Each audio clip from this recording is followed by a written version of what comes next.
Ce soir, et c'est donc la première étude que nous faisons depuis l'été, nous allons poursuivre notre étude du XIIIe siècle, l'histoire de l'Église au XIIIe siècle.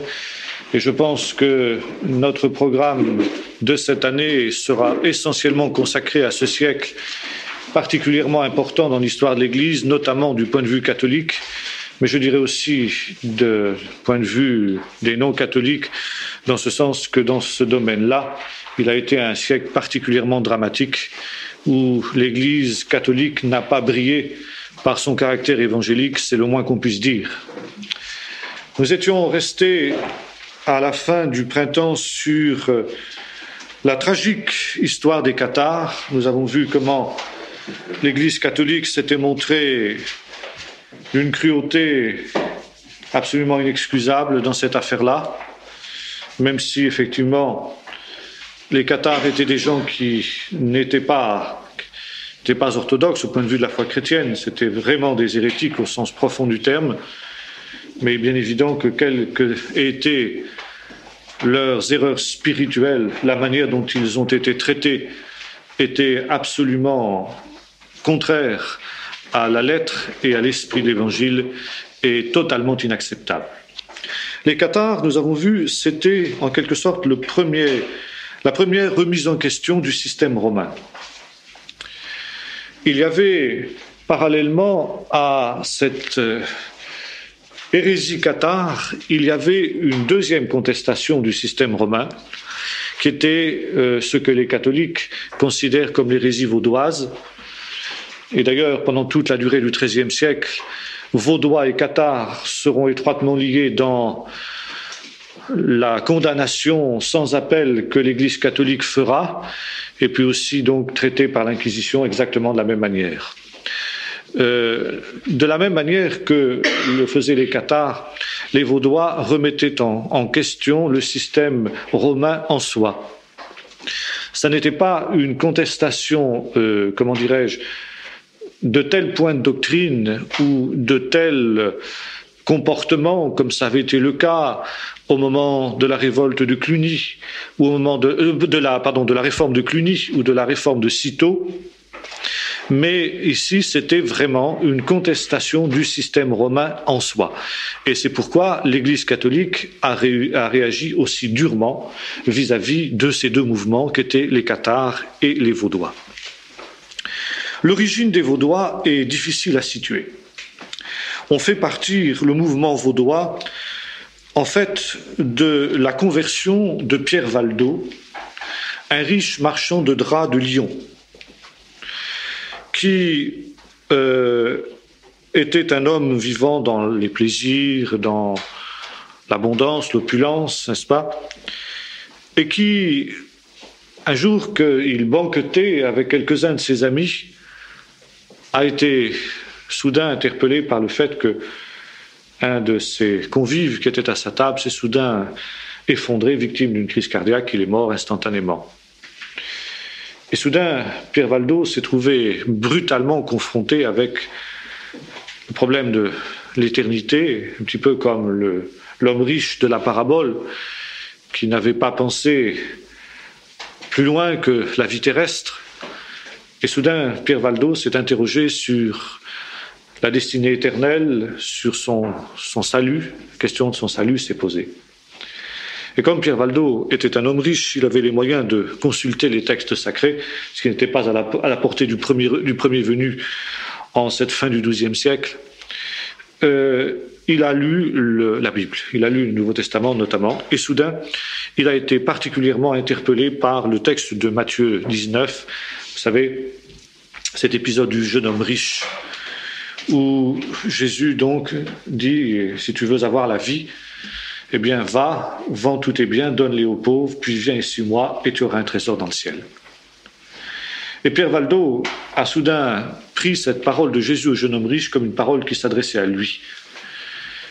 Car comme ce jeune homme, de fait, il était riche, et il avait vécu uniquement pour ses biens, pour ses richesses.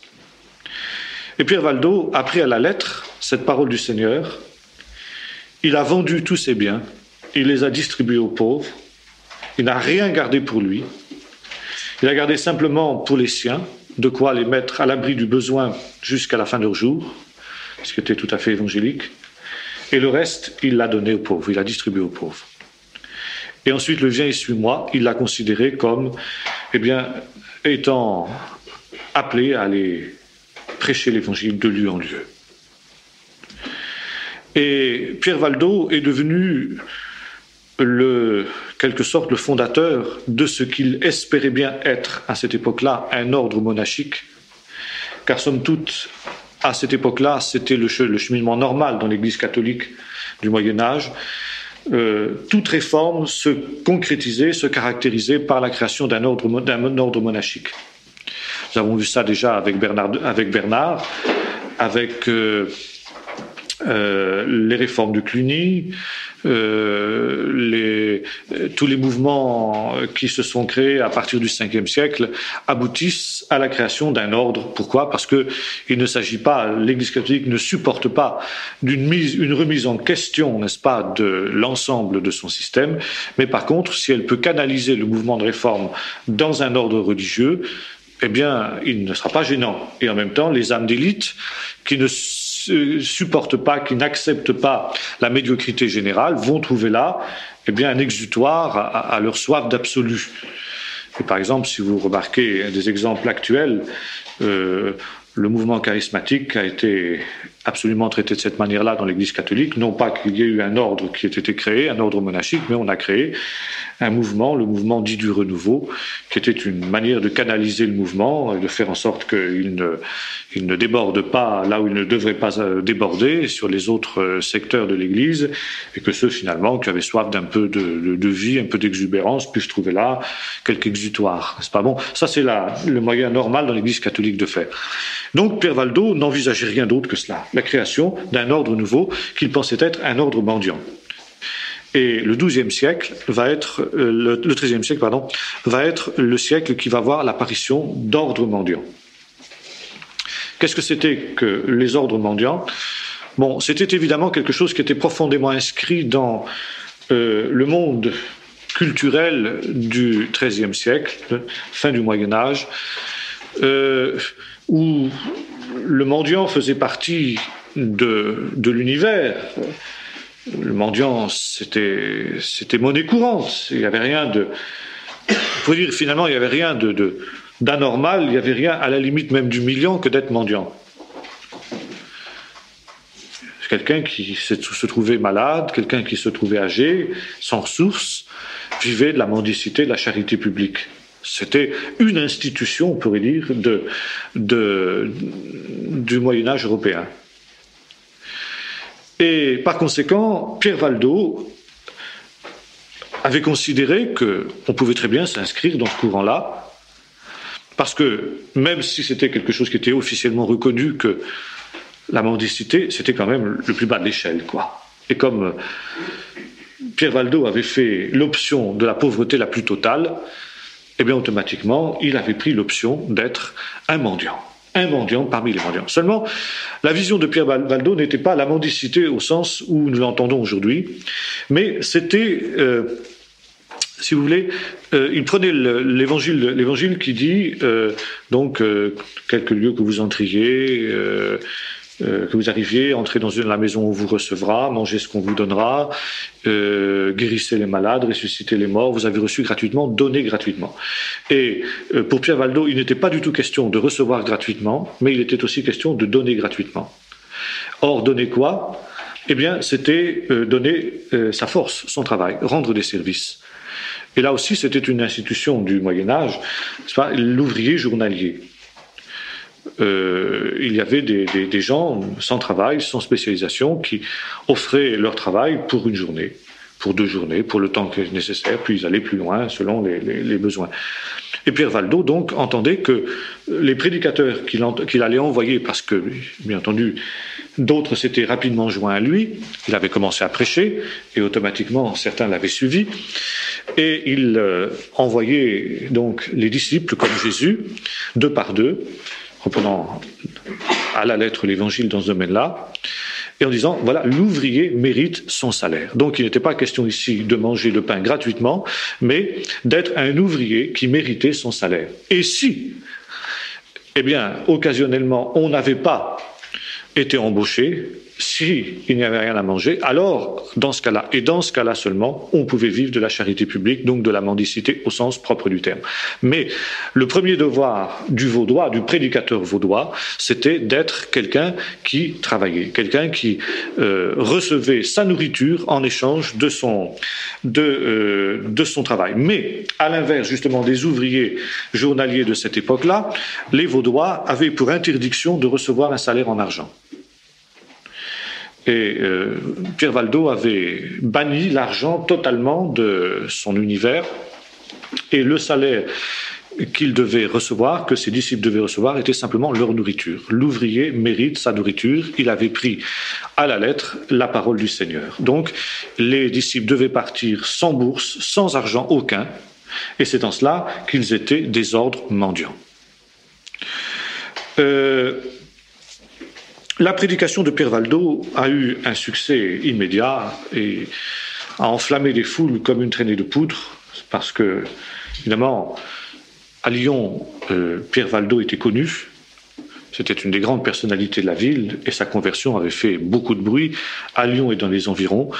Et lorsque Pierre Valdo prêchait, on s'attroupait pour entendre sa prédication. Et très vite, un mouvement s'est créé à Lyon on ne les appelait pas les Vaudois à cette époque-là, on les appelait les pauvres de Lyon. Et alors, Pierre Valdo, qui était un homme profondément évangélique, a commencé à lire la parole de Dieu. Et nous avons vu qu'il prenait la parole de Dieu à la lettre, même dans des détails que nous avons plutôt, nous, l'habitude en général de prendre au sens symbolique, mais lui, il prenait à la lettre. Et alors, automatiquement, il a pris à la lettre d'autres textes de l'Évangile.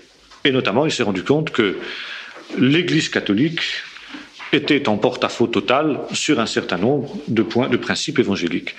C'est ainsi que Pierre Valdo, très vite, a été amené à rejeter le purgatoire, le culte des saints, et le système catholique lui-même, pourrait-on dire, les rapports entre l'Église et l'État, la notion du sacerdoce pouvoir, la messe, les sacrements, etc. Et alors on comprend que ces attaques contre des dogmes qui étaient considérés comme essentiels dans l'Église catholique et quelque peu indisposé les dignitaires de cette dernière. Et lorsque Pierre Valdo a sollicité du pape que son mouvement soit reconnu comme un ordre monastique, cela a été refusé. Cela a été refusé dans un premier temps parce que Innocent III, le pape de l'époque, avait décidé qu'il y avait suffisamment d'ordres monastiques et qu'il ne s'en créerait plus. Et nous allons voir que dans la suite de ces études, il y avait presque à la même époque un second personnage qui lui aussi tentait de créer un ordre mendiant, c'était François d'Assise. François d'Assise et Pierre Valdo étaient pratiquement contemporains et ils avaient une vision semblable. Car finalement, la découverte qui était celle de Pierre Valdo était exactement, on pourrait dire point pour point, la même découverte que celle de François d'Assise. Et François d'Assise, lui aussi, quand il a voulu créer un ordre monastique, s'est heurté de la part de la papauté un refus. Un refus pour les mêmes raisons, parce que il y avait suffisamment d'ordres monastiques et l'on ne voyait pas la nécessité à Rome de créer des ordres monastiques nouveaux. Mais très vite, en ce qui concernait Pierre Valdo a continué son mouvement, considérant qu'il valait mieux obéir à Dieu qu'aux hommes, d'autant que, encore une fois, il y avait des foules enthousiastes qui étaient gagnées par sa prédication, sa sainteté de vie, sa simplicité, et la puissance qui était la sienne dans sa prédication. Et très vite, les autorités romaines ont été inquiètes de l'expansion du mouvement. C'est ainsi que quelques années après Pierre Valdo, on trouve des pauvres, comme on les appelait, les pauvres de Lyon jusqu'à Metz, dans l'est de la France. Donc ça donne une idée de la rapidité avec laquelle le mouvement s'était propagé. Et des enquêtes plus serrées ont montré que par rapport à l'orthodoxie catholique, Pierre Valdo était hérétique sur les points que nous avons cités, le purgatoire, le culte des saints, la valeur des sacrements, la messe, le sacerdoce, le système papal, etc. Donc il y avait là une mise en question radicale et fondamentale. Nous étions aussi à cette époque au moment où l'hérésie cathare battait son plein, et par conséquent, il y avait dans l'Église catholique était sur la défensive, l'Église catholique traquait l'hérésie partout où elle pensait la trouver, et très vite, il y a eu une réaction très forte à l'encontre de Pierre Valdo. Pierre Valdo a replacer sa demande donc d'être reconnu comme un ordre officiel de l'Église catholique lors du concile de Latran. Et le concile de Latran non seulement a refusé de reconnaître le mouvement des pauvres de Lyon comme un ordre monastique, mais il a interdit à Pierre Valdo de prêcher. Pierre Valdo a passé outre. Et en 1184, Pierre Valdo a été excommunié. Enfin, en 1229, le concile de Toulouse a condamné l'hérésie vaudoise. Et là, les Vaudois se sont retrouvés au même stade que les Cathares, donc des proscrits, des hommes qui étaient traqués, et notamment traqués par cette terrible institution qui se mettait alors en branle, qu'était l'Inquisition. Maintenant, si nous reprenons ce que disent les Vaudois eux-mêmes de leurs origines, c'est un peu plus complexe que ça. Ça, si vous voulez, c'est l'histoire officielle. Car très vite, les partisans de Pierre Valdo vont se réfugier dans les montagnes du Piémont, où ils sont difficilement accessibles, bien sûr, à cette époque-là où on n'a pas encore de chars, d'hélicoptères et d'engins de ce type-là. Les montagnes sont des refuges quasiment inaccessibles pour les proscrits. Et par conséquent, il y a un réduit vaudois qui se crée dans les montagnes du Piémont.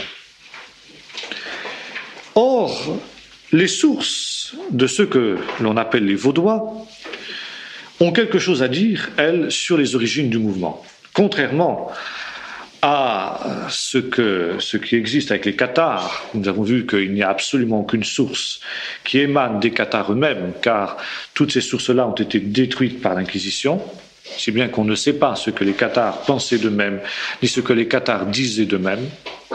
Et nous avons vu qu'il était extrêmement difficile de reconstituer les doctrines exactes des Cathares, puisque on ne connaît ces doctrines que par leurs adversaires, donc ils ont tendance un petit peu à noircir le tableau.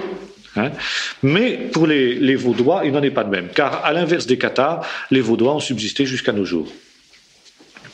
Et par conséquent, il y a des sources sur ce que les Cathares disaient d'eux-mêmes. Or, ce que les Cathares disent d'eux-mêmes est particulièrement intéressant. Bon, au XIIIe siècle, nous les trouvons, nous avons vu donc à Lyon, leur centre. On les trouve dans toute la vallée du Rhône. On les retrouve jusque dans l'est de la France, mais surtout au Piémont, en Autriche et en Allemagne. Or, les Vaudois, même dans les procès, dans les procès-verbaux, des procès qui leur ont été intentés par l'Inquisition, ne reconnaissent jamais que Pierre Valdo est leur fondateur. Ils disent « nos origines sont beaucoup plus anciennes que cela ». En fait, nos origines remontent au christianisme lui-même. Et d'après ce que les Vaudois disent, l'origine de leur mouvement remonte à l'an 70 après Jésus-Christ. Et même à l'époque apostolique. Et selon leurs sources, ce n'est pas Pierre Valdo qui aurait été le créateur du mouvement vaudois, mais un certain Claude de Turin, un des pères de l'Église. Et Claude de Turin était entré plus ou moins en conflit avec un certain nombre d'autorités ecclésiastiques de son temps, parce que pour lui, la justification s'obtenait par la foi seule. Voyez ? Et à partir du moment où l'Église officielle s'est écartée de la doctrine apostolique et évangélique, et que par conséquent ceux qui ont voulu rester fidèles à cette doctrine ont été persécutés, eh bien, ont afflué dans les vallées du Piémont, de tous les coins d'Italie, une multitude de réfugiés. Or, d'après les sources vaudoises, ces réfugiés qui sont venus dans les montagnes du Piémont avaient été évangélisés, certains d'entre eux, par l'apôtre Paul lui-même. Alors, je ne suis pas absolument certain qu'historiquement on puisse prendre au pied de la lettre ce que les Vaudois disent d'eux-mêmes. Mais ce qui est certain, c'est que la vérité est certainement entre les deux. Et qu'il y a eu, dans le nord de l'Italie, depuis une époque très très reculée, un certain nombre de chrétiens qui avaient gardé, on pourrait dire, l'héritage apostolique d'une manière ininterrompue pendant des siècles, et qui l'avaient fait d'une manière plus ou moins secrète, parce que depuis les origines, en fait, ils étaient persécutés. Or, la conversion de Pierre Valdo a donné un nouvel élan, un nouvel impact à ces gens-là.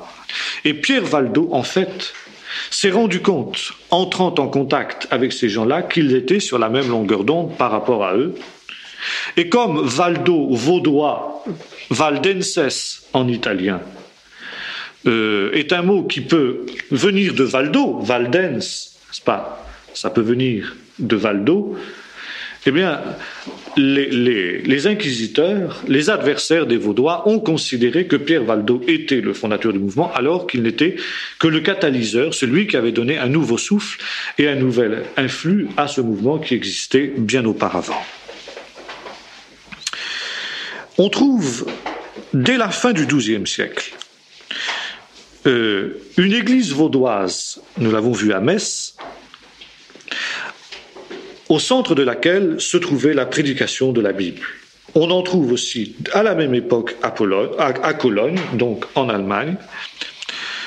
En 1260, en Provence, selon les dires d'un prêtre, qui s'en plaint d'ailleurs amèrement aux autorités, il y avait des églises qui avaient pignon sur rue, des églises vaudoises qui avaient pignon sur rue, et qui attiraient une foule de gens qui venaient pour entendre la prédication de l'Évangile.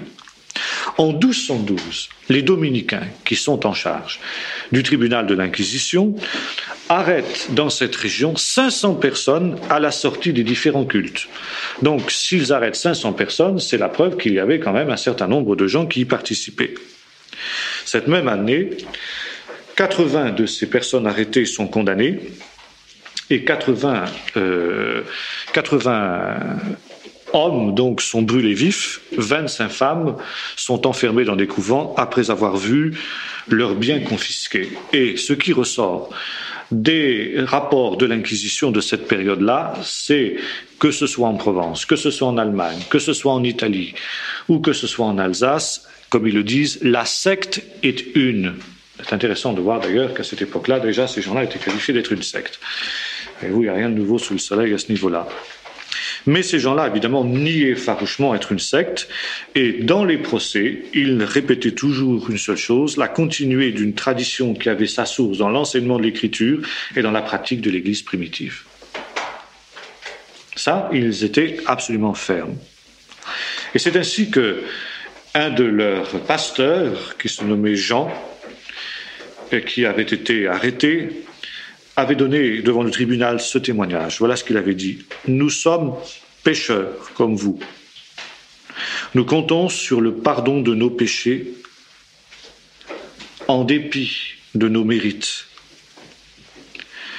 Partout, nous avons et nous professons les mêmes vérités, les mêmes formes de culte que celles que nos ancêtres ont pratiquées pendant des siècles, sans que nous ayons ni confession de foi, ni règle. » Très intéressant, cette affirmation-là.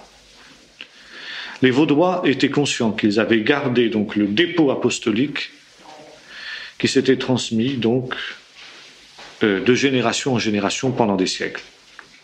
Alors ça ne remonte peut-être pas aussi loin qu'ils le disent, qu'ils le pensaient du moins, sincèrement. Mais en tout cas, ça remonte certainement très loin, beaucoup plus loin que ce que l'enseignement officiel catholique affirme. Et alors, ces différentes communautés, pourrait-on dire, effectivement, comme le disaient les adversaires, étaient un sur les doctrines essentielles. Et ce qui était un texte de l'Évangile particulièrement cher au cœur des Vaudois, c'était le Sermon sur la montagne. Et il s'efforçait véritablement de vivre le Sermon sur la montagne. Et à cause de cela, les Vaudois étaient contre la peine de mort. Ils n'avaient jamais de procès entre eux devant les cours en quelque sorte officielles. Et ils n'avaient jamais recours à la force pour toutes les questions qui avaient trait à la foi. Ça, c'était pour eux une chose essentielle. La liberté, donc, la liberté de l'individu en face de la foi. Il ne pouvait pas être contraint par la force. Et c'est pourquoi, par exemple, les Vaudois ne se défendaient pas quand ils étaient arrêtés. Ce n'étaient pas des non-violents absolus, dans le sens que ils étaient capables de réagir quand ils étaient agressés pour des questions d'ordre, pourrait-on dire, de droit commun. Mais quand il était question de la foi, ils ne se défendaient jamais par la force, parce qu'ils pensaient que, en matière de foi, la force devait être totalement bannie. Une chose intéressante aussi, c'est que les Vaudois mettaient en cause non seulement l'institution ecclésiastique, mais également l'institution politique de leur temps. Et ce qui est assez logique, dans la mesure où, à cette époque-là, l'institution politique et l'institution ecclésiastique étaient liées. L'État et l'Église c'était une seule et même chose en quelque sorte. Et donc mettre en question l'institution ecclésiastique, c'était aussi mettre en cause l'institution politique. Et cela, donc, les textes de Paul qui disaient être soumis aux autorités, pour eux ne leur posaient pas problème à ce niveau-là, parce que pour eux, ils estimaient que là, l'État était allé beaucoup plus loin, et c'est la première fois dans les milieux vaudois que l'on entend qualifier le pape d'antichrist. C'est une affirmation qui va être reprise par les réformateurs, puis ensuite par les protestants tout au long des siècles qui suivront la réforme, mais c'est les Vaudois qui ont les premiers fait cette assimilation entre la papauté et l'antichrist.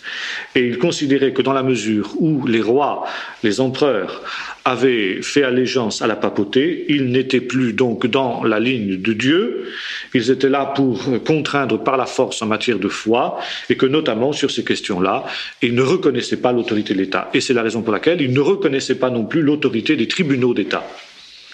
Ils n'avaient donc pas de procès devant les tribunaux d'État, notamment aussi à cause du texte de Paul, c'est pas de ne pas plaider devant des inconvertis, mais aussi parce qu'ils ne reconnaissaient pas l'autorité de ces tribunaux qui dépendaient de l'État. Il y avait, si vous voulez, une sorte d'anarchisme vaudois, mais pas un anarchisme, comment dirais-je, violent, comme le sont les anarchistes bakounines au XIXe siècle, ou des gens comme ça, ou Proudhon, c'est pas, mais c'était un anarchisme pacifique. Simplement, ils ne se sentaient pas du tout liés par les décisions prises par l'État dans le domaine des procès, dans le domaine bien entendu, de tout ce qui concernait la foi, mais également de tout un ensemble d'autres réalités qui étaient aussi afférentes à la foi. Alors on comprend que dans une société aussi hiérarchisée que l'était la société du Moyen-Âge, eh bien automatiquement les Vaudois se mettaient en marche. Et c'est une des raisons pour lesquelles ils ont été persécutés. Néanmoins, comme je disais tout à l'heure, ce n'étaient pas des non-violents absolus, dans ce sens qu'ils étaient éventuellement à même de se défendre, et surtout de défendre les frères, s'ils étaient agressés, pour d'autres raisons, encore une fois, que pour des raisons qui avaient à voir avec les questions relatives à la foi. Bon, sur le plan des institutions proprement vaudoises, les Vaudois pratiquaient la Sainte Seine et, chose intéressante, le baptême des adultes, qu'ils ont abandonné au moment de la réforme du XVIe siècle, quand ils ont rejoint le courant principal de la réforme. Mais les premiers Vaudois, et ça c'est intéressant de le noter, étaient des gens qui pratiquaient le baptême des adultes. Les Vaudois, à cause précisément aussi de leur origine ancienne, croyaient à la succession apostolique par l'imposition des mains. Ils croyaient que les ministères devaient, en quelque sorte, être reconnus par l'imposition des mains, une imposition des mains qui s'était transmise sans interruption depuis les apôtres, mais il ne faisait pas une obligation absolue de cette imposition des mains dans la ligne de la succession apostolique. Ce n'était pas absolument indispensable. Alors il y avait deux ministères reconnus par les Vaudois. On voit qu'ils avaient une vision évangélique très claire, très nette et très, très biblique, n'est-ce pas? Ils avaient le ministère d'apôtres et le ministère de surveillants, d'anciens. C'est-à-dire qu'en gros, ils avaient redécouvert, si vous voulez, la différence que fait le Nouveau Testament entre les ministères selon Éphésiens 4, ministère apostolique, et puis les ministères selon les épîtres à Timothée et à Tite. Et alors pour eux, évidemment, la seule chose, c'est qu'ils ne faisaient pas les nuances que fait la Bible entre ces différents ministères, apôtres, prophètes, évangélistes, pasteurs et docteurs. Pour eux, il y avait simplement le ministère d'apôtres. Et les apôtres étaient effectivement des apôtres itinérants. Et on voit combien était importante l'itinérance dans la vision des Vaudois, puisque le mouvement était né par la prédication des pauvres de Lyon qui avaient été envoyés par Pierre Valdo, deux par deux, prêcher l'évangile.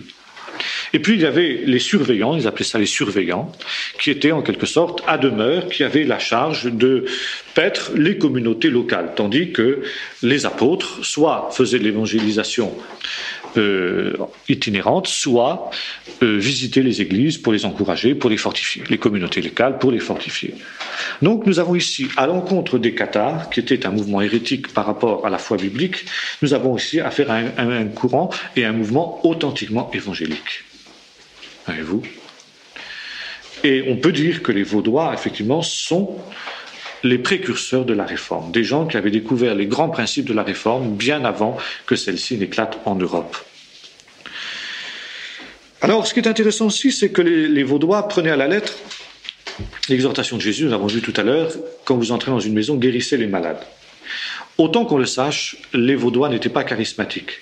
Je dis autant qu'on le sache, car il n'est pas impossible, je dirais qu'il est même probable qu'il y ait eu des phénomènes charismatiques en leur sein. Mais, comme c'était souvent le cas jusqu'au début de ce siècle, à la fin du siècle dernier, les manifestations charismatiques qui n'ont jamais cessé dans l'Église n'ont jamais été reconnues comme étant conformes à ce qui était décrit dans le Nouveau Testament. Et ces mouvements, ces actions charismatiques étaient considérés comme des phénomènes exceptionnels dont on ne devait pas attendre la répétition précisément chez d'autres. Le Seigneur faisait cette grâce à un certain nombre d'individus pour des raisons qui lui étaient personnelles, et c'est tout. Ça n'allait pas plus loin. Et alors, donc ici, guérissez les malades. Ce n'était pas guérir des malades par l'imposition des mains, comme c'était le cas pour les apôtres quand Jésus les a envoyés avec cette parole, mais c'était guérir les malades par des connaissances médicales. Et pour être apôtre, parmi les Vaudois, il fallait avoir des connaissances médicales aussi limitées qu'elles pouvaient l'être au XIIIe siècle. Et les Vaudois étaient fort appréciés, les prédicateurs vaudois étaient fort appréciés précisément parce qu'ils étaient en même temps capables de soigner les malades. Et on venait vers eux précisément pour apporter les malades, et c'était l'occasion pour les prédicateurs, évidemment, de prêcher l'Évangile. Et le ministère de guérison, donc par la science médicale, a été un des grands moyens par lesquels l'évangélisation vaudoise s'est faite. Et précisément, ces apôtres itinérants, ces apôtres médecins, on les formait pour cela, selon les connaissances médicales qu'on avait à l'époque, ont aussi été amenés à créer des institutions à caractère social pour justement venir en aide aux pauvres et aux malades. Et c'est ainsi que les apôtres ont créé des asiles refuges un peu partout pour soigner les malades. On appelait ça la maison des pauvres de Christ, la maison de Dieu, tout simplement. Et plus tard, donc, il y a eu un certain nombre de gens au sein du mouvement vaudois qui se sont consacrés spécialement pour gérer en quelque sorte ces maisons, ces hôpitaux, ces hospices, et on les appelait les bégards. Les bégards, ça vient d'un mot anglais qui signifie mendier, to beg, n'est-ce pas, demander, mendier, donc les mendiants, les ordres mendiants, hein. et son pendant féminin qu'on appelait les béguines. Plus tard, un certain nombre de ces gens ont rejoint le courant catholique par le biais des franciscains, nous en allons parler, et jusqu'à aujourd'hui, il existe au sein de l'Église catholique un ordre monastique féminin qu'on appelle les béguines, qui est tout simplement l'héritier de ces gens-là. Hein. Bien, alors, à partir de ce moment-là, on peut dire que le mouvement vaudois s'est institutionnalisé. Et automatiquement, il a été la cible des mouvements inquisitoriaux dominicains, notamment, au même titre que les cathares, cela nous l'avons vu. Et c'est ainsi, il y a un détail intéressant, c'est qu'en 1259, l'Inquisition dominicaine affirme que cette hérésie existe déjà depuis l'époque du pape Sylvestre, c'est-à-dire 4e siècle après Jésus-Christ. 4e, 5e siècle. Ça veut dire que, à certains moments, les adversaires des Vaudois eux-mêmes sont obligés de reconnaître le caractère très ancien du mouvement vaudois. Et ça, c'est extrêmement important parce que l'argument, jusqu'à aujourd'hui d'ailleurs, n'est-ce pas, de l'Église catholique à l'encontre de tout ce qui n'est pas elle, c'est que les sectes, comme ils appellent, ont un caractère récent. Bien sûr, vous allez me dire, les Vaudois, ça fait maintenant quand même un petit bail par rapport à notre époque, mais au XIIIe siècle, Pierre Valdo, c'était quand même récent. Or, ici, nous avons un compte-rendu de procès par l'Inquisition officielle, tout ce qu'il y a de plus officiel dominicaine, qui reconnaît que l'hérésie remonte à l'époque du pape Sylvestre. Et je crois qu'effectivement, là, nous avons un point de repère assez sûr. Si les adversaires des Vaudois sont obligés de concéder que déjà au IVe siècle, il y avait des Vaudois, eh bien, je pense qu'on peut faire remonter l'origine des Vaudois au moins à cette période-là. Donc, on n'est quand même pas loin de ce que disent les Vaudois eux-mêmes dans ce domaine-là. Enfin. Et alors, il y a aussi un autre détail intéressant, c'est que, à l'encontre de ce qu'il est dit des cathares, dans les procès-verbaux de l'Inquisition, en général, voilà ce que nous trouvons, ce sont de bons chrétiens. On est obligé de reconnaître que ce sont de bons chrétiens. Mais ils blasphèment l'Église romaine. Voilà le crime qui leur est imputé. Ce sont de bons chrétiens, mais ils blasphèment l'Église romaine. Or, nous sommes ici à l'époque où le pape Innocent III se proclame vicaire de Dieu. Et là, on a une nouvelle gradation, n'est-ce pas, dans les pouvoirs papaux. Et il est dépositaire des deux épées, c'est-à-dire à la fois dans le domaine spirituel et dans le domaine du siècle, dans le domaine civil.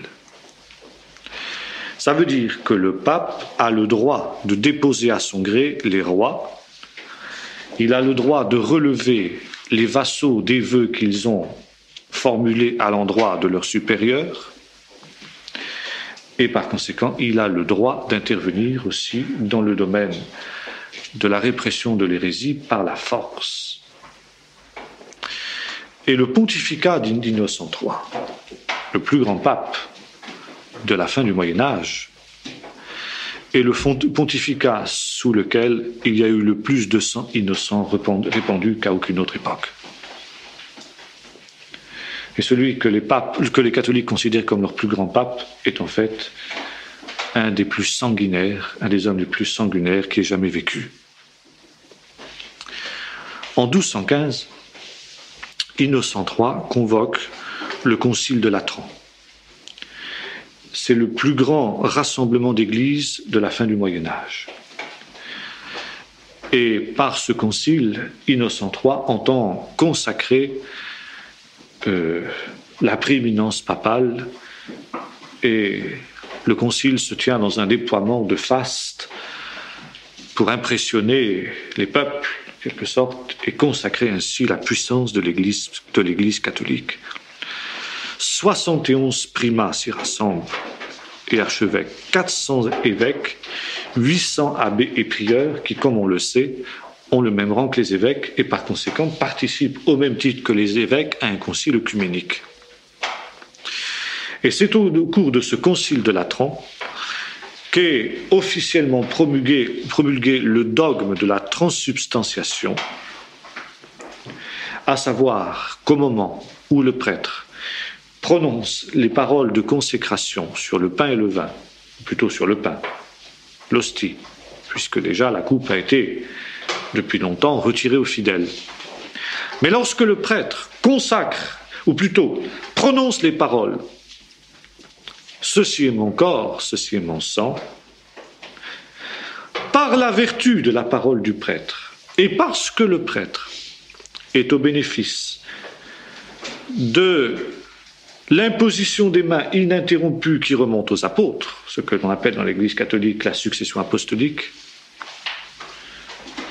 le pain se trouve miraculeusement transformé dans le corps et le sang du Seigneur. Il y a une matérialisation du corps du Seigneur dans l'hostie. Alors, extérieurement, à l'apparence, l'hostie reste, les éléments restent semblables, mais la substance matérielle de l'hostie se trouve transformée. D'où le terme transsubstantiation, changement de substance. Ça n'est plus du pain, même si ça a encore l'apparence du pain, mais c'est le corps du Seigneur, qui est aussi réel que le corps que les disciples ont touché quand ils étaient sur la terre. Et si cette réalité garde l'apparence du pain, c'est à cause de la faiblesse de notre chair, Dieu permettant, par miséricorde pour les pécheurs que nous sommes, que cette hostie, ce corps du Seigneur, garde l'aspect du pain. Mais il ne faut pas s'y tromper, c'est plus du pain. L'hostie consacrée, c'est le corps matérialisé du Seigneur. Ce qui fait que lorsque le prêtre rompt cette hostie, il rompt le pain. Il renouvelle le sacrifice de la croix. Jésus est à nouveau celui qui est sacrifié dans son corps. Et ce que les fidèles vont manger, c'est une partie du corps réel, matériel du Seigneur. Voilà le dogme tel qu'il est formulé à ce concile de Latran. 1215. C'est quand même pas récent dans l'histoire de l'Église. Hein? C'est quand même étonnant que pendant 1215 ans, on ne se soit pas aperçu de cette vérité. C'est encore plus étonnant qu'aujourd'hui cette vérité soit un petit peu gênante. Parce que c'est quand même vrai que c'est un peu difficile de croire, à notre XXe siècle, à cette histoire d'un changement de substance. Alors on ne retire pas le dogme. Dans l'Église catholique, le dogme, il est immuable. Mais par contre, on peut donner du dogme des explications différentes. Le dogme y reste. Mais on donne de la transsubstantiation maintenant des explications qui sont acceptables pour l'homme moderne. Mais qu'on ne s'y trompe pas, le dogme il reste. Et le dogme, sa formulation exacte, c'est celle que nous venons de dire. Un certain nombre de temps, on conseillait aux fidèles, quand ils recevaient l'hostie, de ne pas la croquer, parce qu'il y aurait un risque d'avoir le sang plein la bouche. On n'en est plus là aujourd'hui. Mais la réalité demeure. D'où l'expression sacramentum. Ça veut dire littéralement un mystère. Ben oui, parce que vous comprenez bien qu'il y a quelque chose de mystérieux qui se passe à ce moment-là. Quand le prêtre prononce les paroles de consécration, il y a quelque chose de mystérieux qui se passe. D'autant plus mystérieux qu'il ne se passe rien, justement. Mais enfin, c'est comme ça. Et qu'est-ce que c'est le mystère ? Dans la tradition catholique, c'est un miracle. On croit au miracle dans l'Église catholique. Pas au miracle tel que nous le concevons. Mais le principal miracle, c'est ça, c'est la transformation de l'hostie dans le corps du Seigneur. C'est le mystère, le sacramentum. Et c'est pourquoi il y a un crime terrible que l'on commettait au Moyen-Âge, c'était la profanation de l'hostie. prendre une hostie consacrée et puis la profaner, la briser, c'était renouveler le crime de déicide.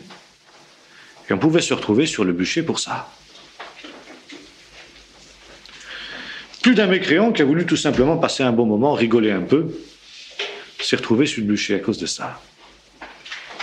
Et puis il y avait une catégorie de gens qui étaient régulièrement accusés d'être des profanateurs d'hostie, c'était les Juifs. C'est logique.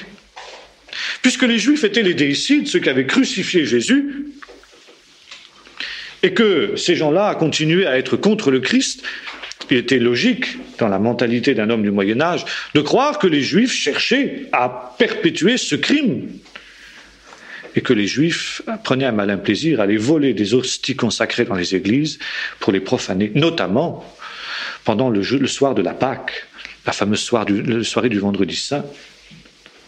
Et alors, à chaque Vendredi Saint, on trouvait toujours un Juif ou deux qui avait une attitude un petit peu suspecte, auquel on faisait un procès, et grâce auquel on arrivait à démontrer que les Juifs, une fois de plus, avaient profané l'hostie sacrée, avaient crucifié le Seigneur une deuxième fois. Alors on faisait un autre autodafé de Juifs, on grillait vivre quelques Juifs pour clôturer la Semaine Sainte, ça faisait toujours bien. N'est-ce pas ? Voilà où on conduit ces hérésies. Voilà à quels abominables excès on conduit ce genre d'hérésie. Or, justement, nous sommes à l'époque où, pour la première fois, le Concile de Latran, après avoir promulgué le dogme de la transsubstantiation, promulgue aussi l'hérésie comme étant coupable de mort. Attention. Bon, c'est pas la première fois qu'on massacre des hérétiques.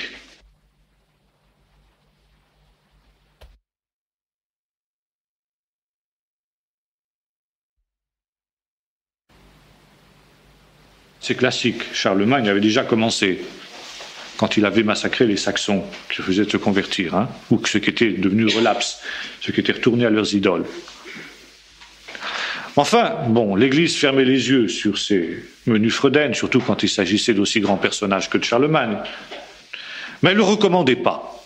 C'était une tolérance, mais quand même il y avait un reste de pudeur de la part de l'Église catholique. Bon, c'était pas recommandé. Après tout, si les pouvoirs publics prenaient cette responsabilité, c'était leur affaire, mais comme Pilate, l'Église s'en lavait les mains. Maintenant, l'Église franchit un pas de plus. Non seulement elle ne ferme plus les yeux sur la répression de l'hérésie par la force, par la violence, mais elle déclare qu'un hérétique est coupable de mort. Et comment parvient-elle à justifier évangéliquement cette abomination-là? Car elle le justifie bibliquement. C'est ça qui est le plus gros, plus fort, plus incompréhensible. Eh bien, elle prend le texte, vous savez, où Paul recommande que l'incestueux de Corinthe soit livré à Satan pour la destruction de la chair, afin que l'esprit soit sauvé au jour du Fils de Dieu. C'est un texte mystérieux, bien sûr. Il y a deux interprétations possibles de ce texte sur le plan d'une exégèse non biaisée.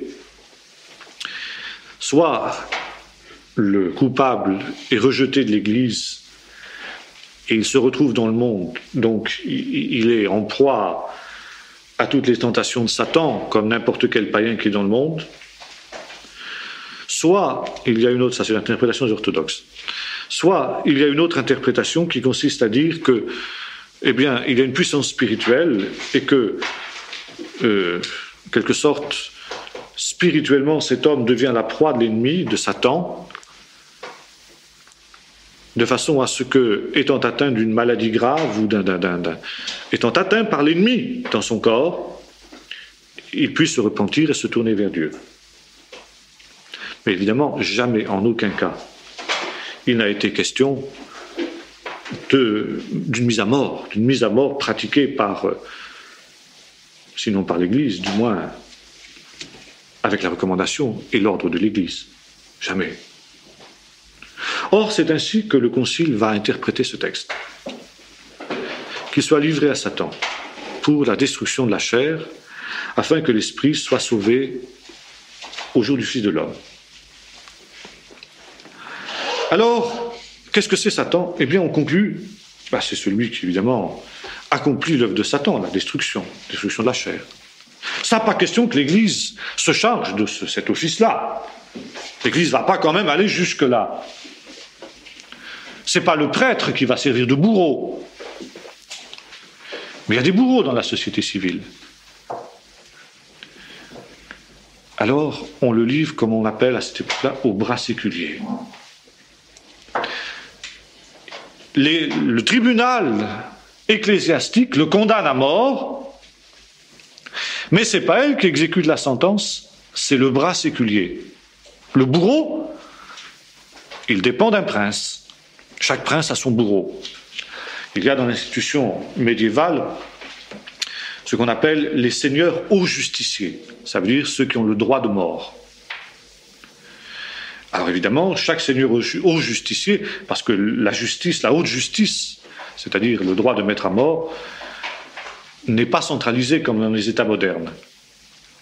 Et c'est dans chaque fief, n'est-ce pas, que le seigneur reçoit du roi ou de son supérieur ou de l'empereur, si l'on est dans le cadre du Saint-Empire romain, le droit de haute justice. À ce moment-là, il fait la loi dans ses États. Il a son propre tribunal et il a ses bourreaux.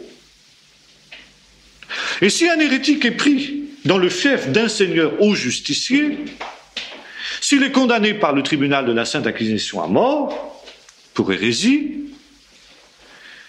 il est livré au bras séculier, c'est-à-dire à ce seigneur haut justicier, qui n'a pas de choix, il doit exécuter la sentence. Et ce qui est merveilleux dans cette doctrine, c'est que ce malheureux hérétique, il est mis à mort de cette façon atroce qu'est le supplice par le feu, parce que, il est dit dans un autre texte, dans la première Corinthiens, pour lui il sera sauvé comme au travers du feu. Vous voyez ce que ça veut dire? Alors on le livre à ce supplice atroce par amour. Pensez, c'est pour le bien de son âme. Je te fais rôtir par amour. C'est une manière assez curieuse de témoigner de l'amour du Christ. Mais enfin, c'était comme ça qu'on le considérait. Alors on dit ceci, l'Inquisition c'est un mal nécessaire. De la même manière qu'un médecin ampute une jambe gangrénée pour sauver le malade, de la même manière on rôtit le malheureux hérétique pour que son âme soit sauvée. Son âme sera sauvée. Merveilleux. Il passera un mauvais moment, puis après, l'âme sera sauvée. C'est horrible. Mais voilà à quelles aberrations l'Église du Moyen-Âge a pu arriver. Et vous comprenez que ce genre de choses a discrédité l'Évangile.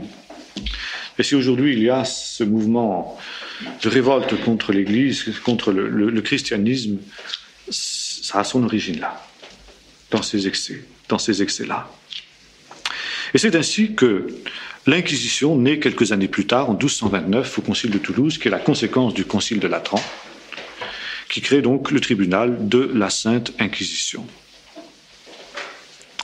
Pour Innocent III, l'hérésie est une trahison contre Dieu. Or, il y a un seul pays qui refuse l'établissement du tribunal d'Inquisition sur son territoire, c'est l'Angleterre. Et donc créé le Saint-Office qui a pour charge de traquer l'hérésie et d'arracher les confessions. Bon, comment on s'y prend pour arracher les confessions? On n'a pas des systèmes aussi sophistiqués qu'aujourd'hui. On ne fait pas de détails à cette époque-là. On appelle ça la question. C'est très agréable, ça consiste à torturer le prévenu jusqu'à ce qu'il avoue ses crimes supposés ou réels.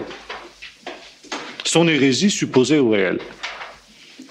Alors il y a différentes manières très, très agréables. On appelle ça les brodequins, par exemple. On met les pieds du condamné dans des espèces de brodequins de fer qui sont deux coquilles, si vous voulez, qui recouvrent le pied, puis on serre. On serre alors jusqu'à ce que les os du pied éclatent. En général, avant d'arriver là, le condamné a avoué tout ce qu'on voulait. Il y a une autre manière aussi, qui est de chauffer les pieds du condamné. Ça veut dire on lui met les pieds dans des braises rouges. Là aussi, en général, les effets sont assez rapides. Et en général, le condamné, il avoue tout ce qu'on veut. Il y a une autre manière aussi très agréable qui consiste à mettre des espèces de comment dirais-je, la main dans un espèce d'appareil en fer qui écarte les phalanges jusqu'à ce qu'elles éclatent. Et soient broyées, c'est un peu une variante du brodequin, si vous voulez. Il y a une autre aussi technique très agréable qui consiste à suspendre, on appelle ça le trébuchet. On suspend le condamné à une espèce de potence par les aisselles, puis on le laisse retomber lourdement sur le sol. Alors il se casse bras et jambes, et puis au bout d'un temps, il avoue tout ce qu'on veut. On peut aussi arracher les ongles. Enfin bref, on peut passer des épines sous les ongles, on peut les chauffer aussi, quelquefois des morceaux de fer chauffés à blanc sous les ongles. Enfin, il y a tout un ensemble, c'est très agréable. Par amour, tout ça par amour, bien sûr, bien sûr. C'est un mal nécessaire, qu'est-ce que vous voulez, sinon le pauvre, il avouera jamais ses crimes. Et alors il y a ce qu'on appelle les juges ecclésiastiques. D'abord, ce sont les évêques qui jugent les hérétiques, puis ensuite, ce sont les juges ecclésiastiques qui portent le nom d'inquisiteurs. Or, dès l'année 1232, ces juges ecclésiastiques, ou encore inquisiteurs, sont responsables directement devant le pape. Ça veut dire qu'ils échappent à la juridiction civile. Ça veut dire en même temps que la papauté ici, par l'intermédiaire de l'Inquisition, a un pouvoir terrible sur les États, sur les seigneurs. Car sans en référer aux seigneurs locaux, les juges ecclésiastiques peuvent intervenir dans la vie privée de n'importe quel citoyen. On n'appelle pas ça des citoyens, on appelle ça des sujets du roi ou du prince. Sans en référer à ce prince. C'est le point fort et on dit en même temps le point faible de l'Inquisition, car certain nombre de seigneurs vont se révolter. Ils vont chasser l'Inquisition de leurs États à cause de ça. Parce que l'Inquisition est un véritable pouvoir dans l'État. Et finalement, pendant le XIIIe siècle, pour pouvoir subsister, s'implanter dans les États, l'Inquisition va devoir garder un profil bas. Finalement, les procès qui vont être menés par l'Inquisition pendant le XIIIe siècle vont être assez peu nombreux, mais suffisamment spectaculaires pour frapper de terreur les hérétiques éventuels. Et finalement, ce n'est pas au XIIIe siècle que les crimes de l'Inquisition vont atteindre leur paroxysme. C'est dans les siècles suivants, et notamment dans un certain nombre d'États qui accepteront de se livrer pieds et poings liés au pouvoir de l'Inquisition, là où il y aura des princes complètement subjugués par le fanatisme religieux. Et ça va être le cas de deux États en particulier, l'Espagne et le Portugal. Ça, nous aurons l'occasion d'y revenir. Maintenant, on ne va pas jusqu'à le supplice du feu obligatoirement. Souvent, les pécheurs qui ont été soumis au tribunal de l'Inquisition sont soumis à des peines de discipline ecclésiastique telles que pénitence, amende honorable, pèlerinage en Terre Sainte ou même pèlerinage à Saint-Jacques ou des choses comme ça. En général, ça ne dépasse pas ce genre de choses. Il faut vraiment que ce soit des crimes abominables au sens de l'Inquisition, c'est-à-dire blasphémer contre l'Église romaine, comme font les Vaudois, n'est-ce pas, ou comme les Cathares, pour que l'on aille jusqu'au supplice du feu. Bien entendu, si le coupable refuse de se rétracter et d'accepter les peines ecclésiastiques qui lui sont soumises, alors là, forcément, ils sont brûlés vifs. Alors pour les femmes, il y a une variante quand même, on a pitié des femmes, hein, quand même. Moyen-Âge, sexe faible, quand même, on a pitié. Alors une femme convaincue d'hérésie, c'est rare qu'on la brûle vif. Il y a quelque chose de plus agréable, de plus doux, on l'enterre vivante.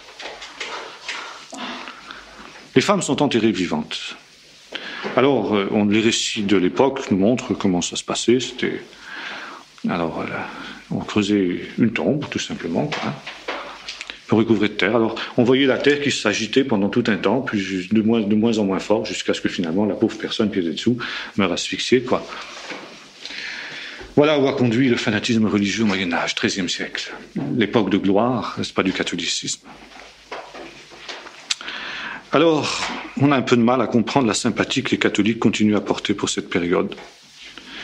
Mais il est certain qu'à côté de ça, il y a eu des grands théologiens par rapport évidemment à la vision catholique qui ont permis, n'est-ce pas, de un petit peu gommer toute cette période, les excès de cette période, mais il est certain que au moment de ce qu'on appelle le siècle des Lumières, pour des gens comme Voltaire, pour les philosophes du XVIIIe, et ensuite les révolutionnaires de 89, eh bien ce siècle, ce sera le siècle des pires abominations. Et toutes les persécutions que la Révolution française, par exemple, fera subir à l'Église, elle le fera au nom de cette période-là.